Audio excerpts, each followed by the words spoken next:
Hello friends, welcome to India's number 1 platform Unacademy. मैं धर्मेंद्र यादव बहुत स्वागत करता हूं। आज पॉलिटी का धमाकेदार क्लास हो रहा है बच्चों, जिसमें हम आपको बताएंगे बच्चों बेसिक से लेकर हाई लेवल तक के सारे फंडामेंटल राइट के जो क्वेश्चंस आपके बने वो भी हम लोग करेंगे डिस्कस।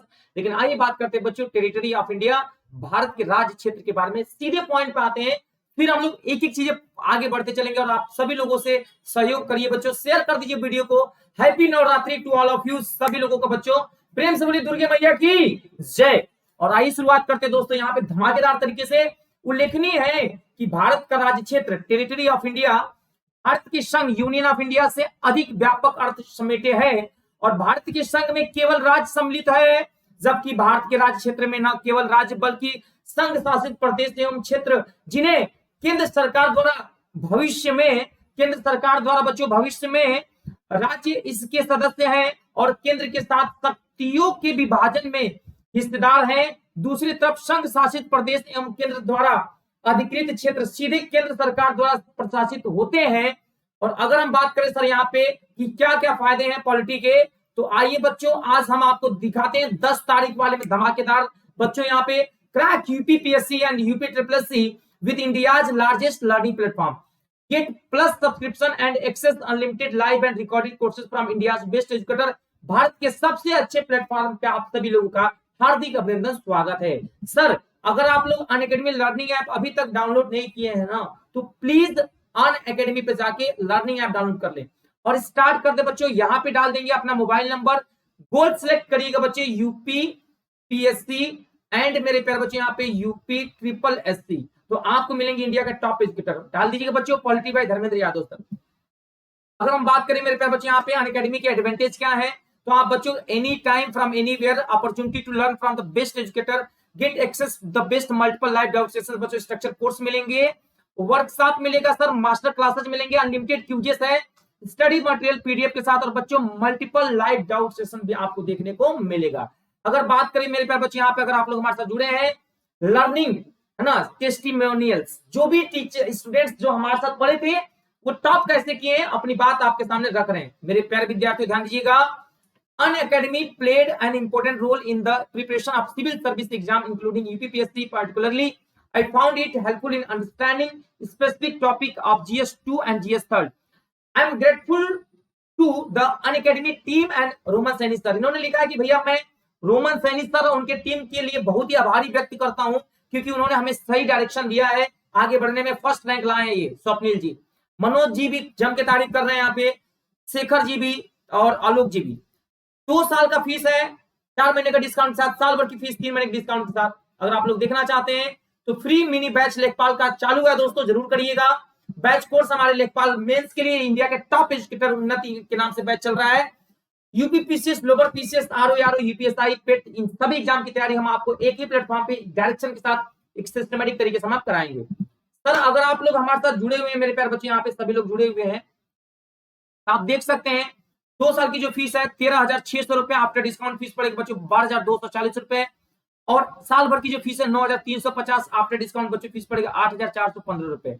तो मंथली फीस भी दे सकते हैं 510 रुपए। कोड आपको यूज करना है सर DY लाइव, ताकि आपको मिल सके सर 10% की भारी छूट, दशहरे पे 10% की छूट धमाकेदार। आज ये बच्चे यहाँ पे देखिए मस्त, आप लोगों को याद रखना है ना, तो बढ़िया है। अगर आपके पास क्रेडिट कार्ड है तो मंथली फीस देकर पढ़ो यार, क्यों मिस कर रहे हैं क्लास को, है ना। बिहार या उत्तर प्रदेश में एक पे लीजिए एक फ्री, कमी पाइए किसी टीचर में, लिख के दीजिए गिफ्ट फ्री। 9:30 बजे class free, Unacademy learning app download कर लेंगे तो इंग्लिश की आरओ, और 11 बजे बच्चों पॉलिटी की क्लास आपको धमाकेदार तरीके से मिलेंगी। तो देर किस बात की दोस्तों, तो जल्दी से जुड़िए हमारे साथ। और आइए शुरुआत करते बच्चों, यहाँ पे लाइक करके शेयर कर दीजिएगा सर, शेयर कर दीजिएगा।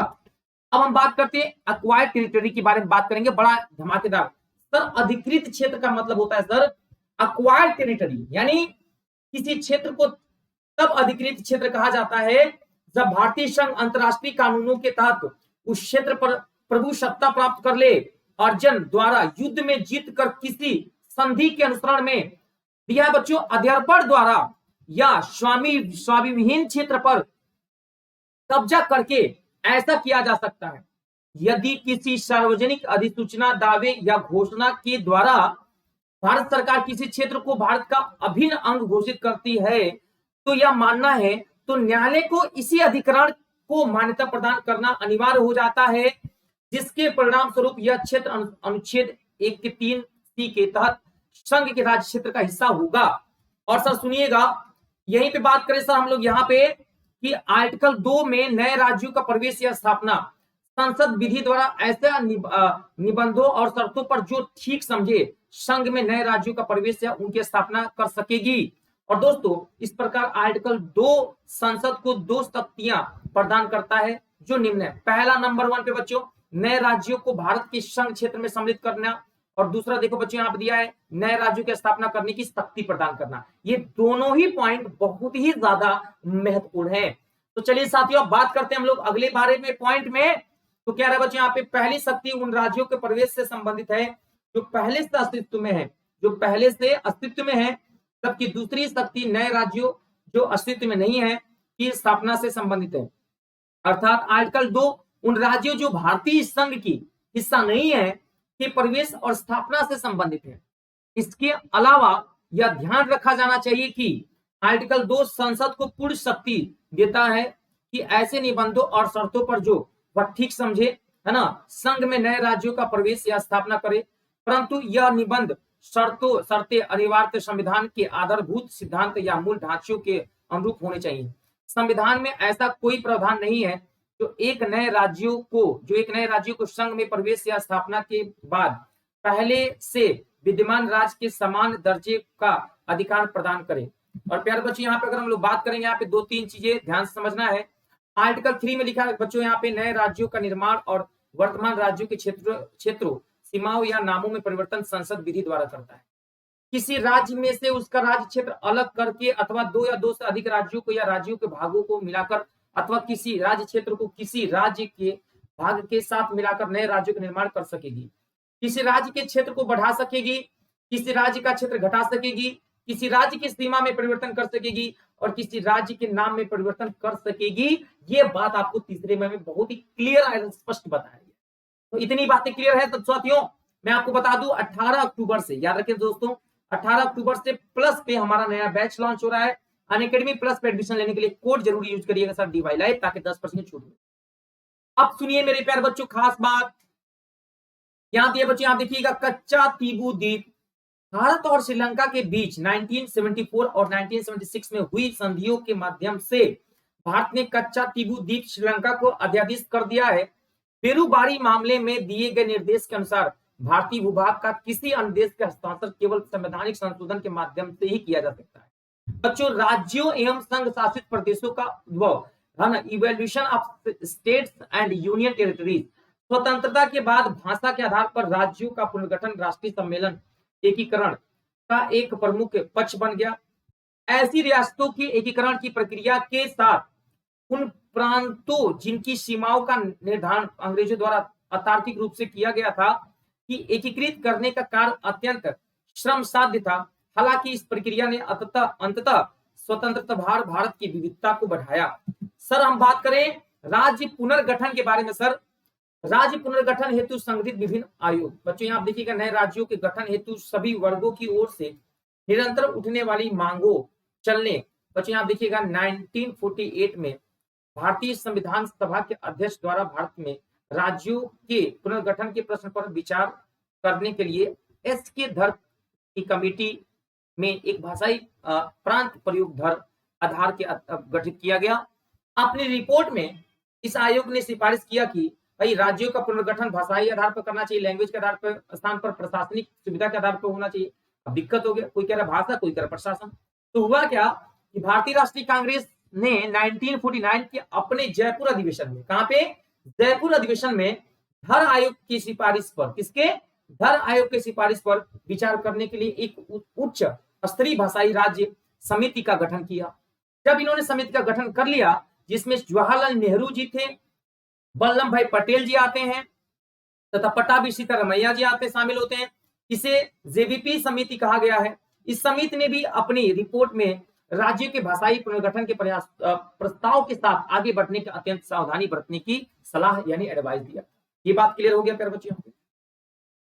यहाँ पे चूंकि अब हम लोग समझेंगे, हालांकि 1952 तक भाषाई आधार पर राज्यों का पुनर्गठन की मांग तो काफी मजबूत हो चुकी थी, लेकिन अक्टूबर 1953 में भारत सरकार को भाषा के आधार पर प्रथम राज्य का गठन करने के लिए मजबूर होना पड़ा और मद्रास में 16 तेलुगु भाषाई जिलों को अलग कर तटीय आंध्र एवं यहाँ पे बच्चों रायल सीमा क्षेत्रों को सम्मिलित कर लिया। एक नया राज्य आंध्र प्रदेश निर्मित किया गया। ठीक है, इस दौरान बच्चों 56 दिनों की भूख हड़ताल के बाद कांग्रेस कार्यकर्ता देखिए सीताराम लालू की मृत्यु हो गई थी और श्री राम लालू गांधीवादी स्वतंत्रता सेनानी थे जिन्होंने दलित उत्थान के लिए उल्लेखनीय कार्य किया था और नमक सत्याग्रह में भी भाग लिया था। इसके बाद जवाहरलाल नेहरू ने पूरे मामले की जांच करने के लिए फजल अली की अध्यक्षता में 3 सदस्यीय राज्य पुनर्गठन आयोग 1953 का नियुक्ति किया। ये भी बात आपको याद रखना है सर।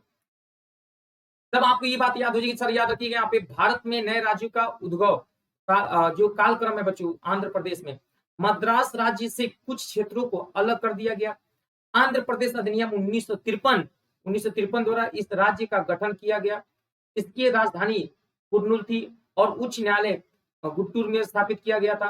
बच्चों केरल की बात करें साथियों तो गठन किया गया केरल किया, इसमें राज्य पुनर्गठन अधिनियम 1956 द्वारा केरल राज्य त्रावणकोर और कोचीन क्षेत्र सम्मिलित किया गया। ये भी बात आपको याद रखना प्यारे बच्चे। यहाँ पे कर्नाटक की बात करें साथियों, याद रखिए यहाँ पे कर्नाटक की बात करें हम लोग, राज्य पुनर्गठन अधिनियम 1956 द्वारा मैसूर रियासत से विभाजित करके बनाया गया। 1973 में मैसूर का नया नाम कर्नाटक रखा गया और गुजरात और महाराष्ट्र बच्चों मुंबई पुनर्गठन अधिनियम 1960 द्वारा मुंबई राज्य को 2 राज्यों अर्थात महाराष्ट्र और गुजरात में विभक्त कर दिया गया, यानी बांट दिया गया। प्यारे बच्चों नागालैंड की बात करें साथियों, यहाँ पे देखिएगा नागालैंड की बात करें दोस्तों, इसका गठन नागालैंड राज्य अधिनियम 1962 द्वारा असम राज्यों से अलग कर दिया गया था। हरियाणा की बात करें दोस्तों, पंजाब पुनर्गठन अधिनियम 1966 द्वारा मेरे प्यारे बच्चे यहाँ पे याद रखना, यहाँ पे है ना, पंजाब राज्य से अलग कर दिया गया। हिमाचल प्रदेश केंद्र शासित प्रदेश हिमाचल प्रदेश को हिमाचल प्रदेश राज्य अधिनियम 1970 द्वारा राज्य का दर्जा प्रदान किया गया। अब याद रखना बच्चों, यहाँ पे शेष बातें यहाँ सुन लीजिए सर। मेघालय की बात करेंगे। आप लोग एक बार बता दो बच्चों, कंटेंट समझ में आ रहा है? एक बार कमेंट करिएगा। बोली दुर्गे मैया की जय। सभी लोग कमेंट करो, एक बार शेयर कर दो जल्दी से क्लैपिंग के साथ, एक बार शेयर कर दीजिए जरा, मजा आ जाए। तो मेघालय, मणिपुरी और त्रिपुरा, थोड़ा सा इसके बारे में जानकारी देंगे। थोड़ा मैं बता दूं बच्चों, मेरा रेफरल कोड याद रखना DY लाइव। आप अनअकैडमी प्लस पे एडमिशन लेते हो DY लाइव कोड यूज करके तो आपको मिलेगा 10% की छूट, और आप अनअकैडमी लर्निंग ऐप डाउनलोड करते तो फ्री क्लासेस मिलेंगी। लेकिन रेगुलर अगर आपको पढ़ना है तो कोड यूज करिए। और 18 अक्टूबर से याद रखना बच्चों, हमारा प्लस पे नया batch theory crash course specially RO और ARO के लिए हम लॉन्च कर रहे हैं, तो आपको बहुत ज्यादा बेनिफिट होने वाला दोस्तों, तो बिल्कुल देर ना करें। चलिए बढ़ते हैं आगे। इसे सर्वप्रथम 22वें संविधान संशोधन अधिनियम द्वारा दोस्तों 1969 द्वारा असम राज्य के भीतर एक उपराज्य स्वराज्य के रूप में अलग किया गया। उसके बाद 1971 में उत्तरी पूर्व क्षेत्र पुनर्गठन अधिनियम 1971, बात याद रखना बच्चों, यहाँ पे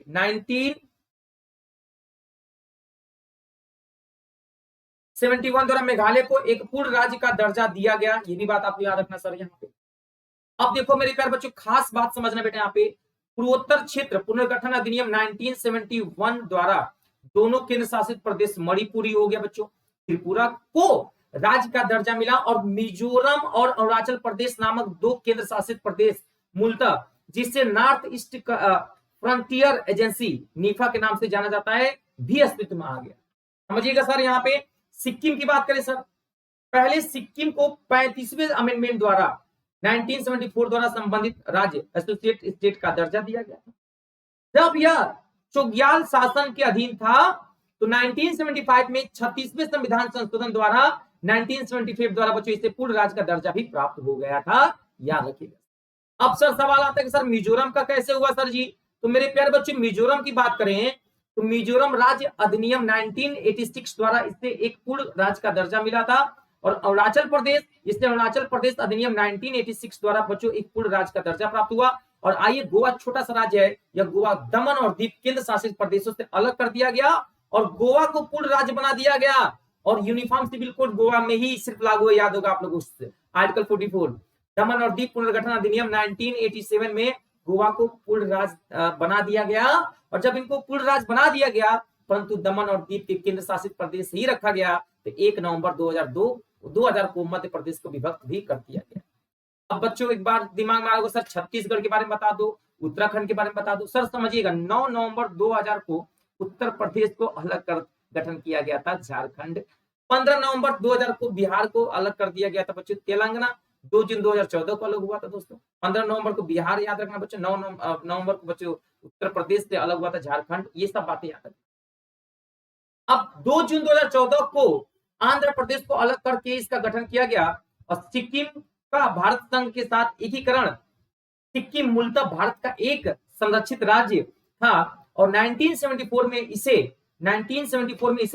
संविधान में संशोधन 35वें संविधान संशोधन द्वारा भारतीय संघ का एक संबद्ध राज्य का दर्जा दिया गया था। और 1975 में सिक्किम विधानसभा में चोग्याल शाही शासन को समाप्त करने और सिक्किम को भारत के एक संगठन क्षेत्र के रूप में घोषित करने के प्रस्ताव को स्वीकार किया गया। बात याद रखिएगा सर, राज्यों के नाम परिवर्तन कैसे किए जाते हैं आइए समझते हैं। राज्यों के नाम परिवर्तन से संबंधित संवैधानिक प्रावधान क्या है। देखो बच्चों, किसी राज्य का नाम परिवर्तन करना है तो 3 में आ जाए। संसद को किसी भी राज्य के नाम अगर परिवर्तन करना है तो सीधे आर्टिकल 3 के बात करेगा, और 3 ही बच्चों यहाँ पे ये 96वें अमेंडमेंट द्वारा इसे 8वीं अनुसूची में अगर परिवर्तन करने की बात की जाएगी बच्चों, तो संविधान संशोधन विधेयक आवश्यकता पड़ जाती है। ये ध्यान रखना है बच्चों, परिवर्तन की बात कर। अब बच्चों यहाँ देखिए, नए राज्य का निर्माण करना है, नए राज्य का निर्माण करना है तो बच्चों आंध्र प्रदेश अधिनियम 1935, राज्य पुनर्गठन करना बच्चों 1956 केरल मध्य प्रदेश, मुंबई पुनर्गठन देखो बच्चों 1960 महाराष्ट्र और गुजरात। ये छोटे छोटे पॉइंट्स लग रहे हैं बट इसको याद करना। विलय की बात कर रहे हैं बच्चों, यहाँ पे विलय कैसे होगा बच्चों, यहाँ पे तो हिमाचल प्रदेश और बिलासपुर बच्चों नया राज्य अधिनियम 1954 बिलासपुर को हिमाचल प्रदेश में मिलाया गया। अर्जित राज्य क्षेत्र विलय हो गया अधिनियम 1960 के कुछ राज्य क्षेत्रों को असम, पंजाब और पश्चिम बंगाल में मिला लिया। विभाजन कैसे हुआ बच्चों, पंजाब पुनर्गठन अधिनियम 1966, पंजाब को पंजाब और हरियाणा में विभाजित किया गया और चंडीगढ़ संघ शासित प्रदेशों का निर्माण किया गया। पूर्वोत्तरी क्षेत्र पुनर्गठन अधिनियम 1971, इसके द्वारा मणिपुरी, त्रिपुरा, मेघालय, मिजोरम और अरुणाचल प्रदेश का निर्माण हुआ। अध्यारोपण देखिए बच्चों, ये पूछा जाता है यहाँ पे, अध्यारोपण याद रखना है। भारत और पाकिस्तान के बीच वे करार अनुसरण में 9वें संविधान संशोधन द्वारा 1960 द्वारा कुछ राज्य क्षेत्र पाकिस्तान को अध्यर्पित किया गया, और अर्जन नए क्षेत्र 36वें संविधान संशोधन द्वारा बच्चों 1975 द्वारा सिक्किम को भारत से अलग किया। बच्चों नाम परिवर्तन की बात करेंगे साथियों, यहाँ पे नाम परिवर्तन की बात करेंगे तो मद्रास राज्य नाम परिवर्तन अधिनियम 1968 मद्रास का तमिलनाडु किया गया, और मैसूर राज्य नाम परिवर्तन अधिनियम 1973 मैसूर राज्य का नाम कर्नाटक कर दिया गया, और उड़ीसा नाम परिवर्तन अधिनियम 2011 को उड़ीसा का नाम बदलकर ओडिशा कर दिया गया। तो कैसा लगा क्लास बच्चों, जल्दी से बताइएगा। छोटा सा सेशन थ्योरी का था। Thank you very much. Please like, share and subscribe. And Unacademy plus पे आने के लिए बच्चों मेरा रेफरल कोड याद रखिएगा DY लाइव, जिसमें आपको मिलेगा बच्चों भारी छूट यानी 10% छूट। जो फीस आपकी 13,000 रुपए है लगभग आपकी पड़ेगी 12,000 रुपए समथिंग पड़ेगी बच्चों यहाँ पे, तो बिल्कुल देर ना करिए, प्लस इसमें 4 महीने का फ्री डिस्काउंट। ठीक है, तो लाइक करिए, शेयर करिए, सब्सक्राइब करिए। And this is your Unacademy. जय मां शेरवाली, भारत माता की जय, और हैप्पी नवरात्रि। जय हिंद। मिलते हैं अगले क्लास। Thank you.